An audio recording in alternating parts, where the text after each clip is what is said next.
wonderful friends, it's Evelyn here. As always, welcome back to the channel.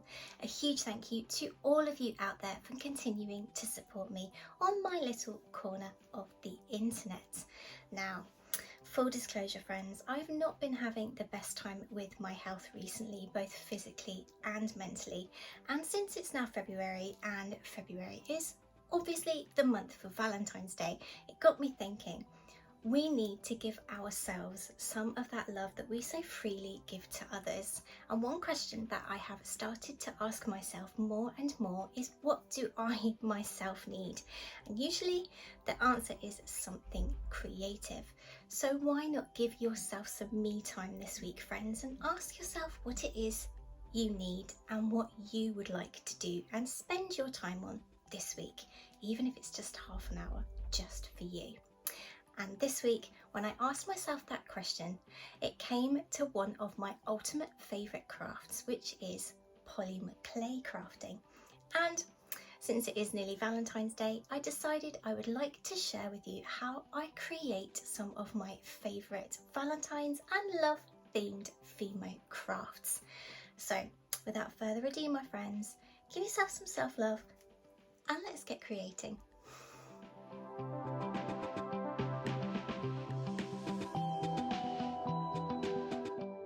To create some clay hearts, I'm using this silicone mould which has a lovely range of sizes.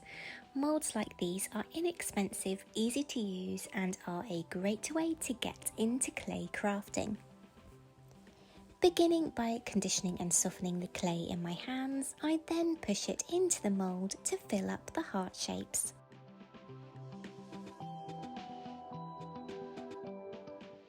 After baking them following the directions on the clay, I repeat this process using a few different colours.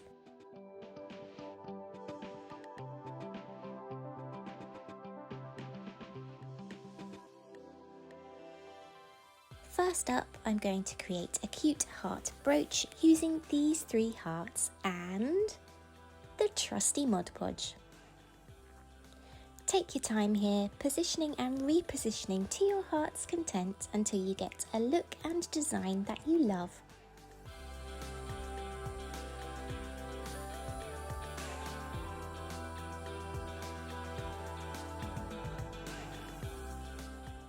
Next up, I created matching pairs of hearts in red and ruby quartz clays to create some earrings. Simply fixing some earring backs to the back of the hearts using Mod Podge. Earring fixings like these are easy and inexpensive to purchase online, and I love being able to create any design that I fancy. And while grabbing some earring fixings, I also purchased some of these barrette clips too. And I found the best way to decorate these was to attach one heart at a time to make sure they're nice and secure.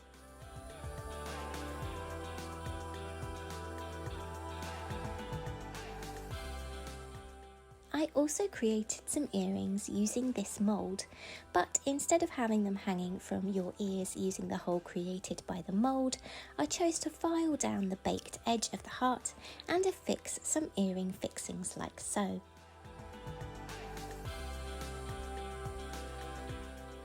On to some roses, which are one of my ultimate favourite things to create from polymer clay. And to show you how to create your own roses today, I'm using this beautiful Fimo Effect red translucent clay. To begin, soften the clay so it's ready to use. I do this by moulding it into a ball several times in my hands, but you can also buy special clay conditioner if your clay is particularly crumbly or if it's older. Start by rolling small balls which you then squash onto your finger before rolling in each side of the little circle like so to create the central bud of your rose.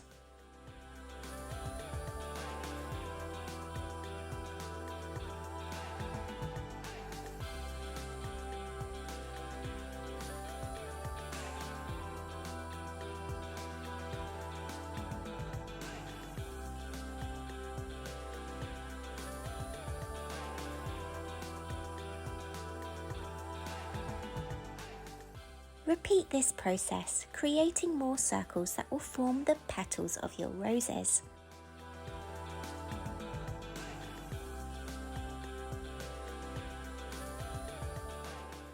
Gently push the petals around your bud piece, overlapping the edges to create a beautiful bloom.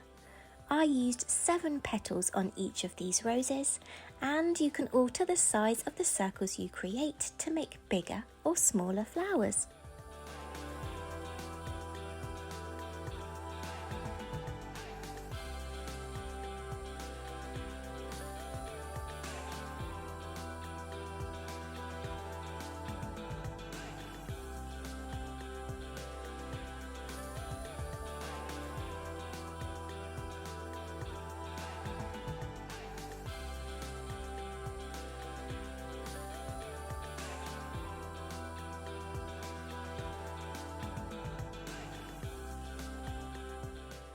Grabbing a sharp edge, I then cut away the bottom portion of the rose to create a flat edge onto which I will glue my earring fixings.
I had so much fun creating these pieces this week, and sometimes it really is all you need and makes such a difference to spend some time asking yourself what you need and what you would like to do, and give yourself that opportunity. But until next week, my friends, take care. Bye.